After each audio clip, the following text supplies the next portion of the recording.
OK, on se bat. Pas facile d'intéresser les jeunes aux mathématiques. Pour y arriver, le département de mathématiques et statistiques de l'Université Laval lance un nouveau jeu en ligne. Dans leur univers à eux, de l'Internet, multimédia, etc. Et on s'est installé là pour leur montrer que les mathématiques, c'est intéressant. Donc, on a développé un jeu qui est un petit peu l'allure d'un jeu de Monopoly, où on répond des questions avec 4 choix de réponse. J'ai 57 points. Ouais, j'ai gagné. Jusqu'à 4 joueurs peuvent s'affronter dans une partie. Ainsi, après les heures de classe, grâce à Internet, Julie pourra défier ses amis. Ben oui, mais je trouve que c'est plus intéressant qu'un cours parce qu'il nous donne, il nous explique les erreurs qu'on a faites à la fin.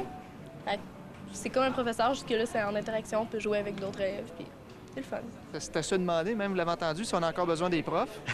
Est-ce que l'ordinateur peut vous remplacer? Je pense pas que non, non. Jamais, tout ce qu'ils peuvent faire actuellement, ça dépend peut-être de ce qu'ils ont eu comme professeur, des professeurs. Les questions sont parfois difficiles et quand le joueur ne répond pas correctement, il doit attendre quelques secondes avant de reprendre le jeu et récolter des points. Pour patienter, il peut voir la bonne réponse et comment faire pour y parvenir.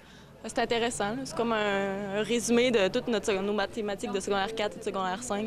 C'est des choses qu'on connaît, puis c'est le fun. Ouais. C'est des questions que l'on retrouve dans les exigences du ministère de l'Éducation.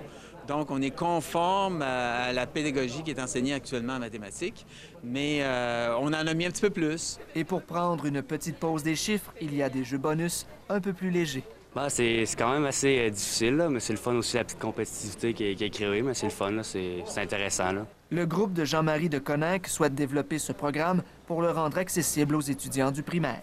Yannick Bergeron, Radio-Canada, Québec.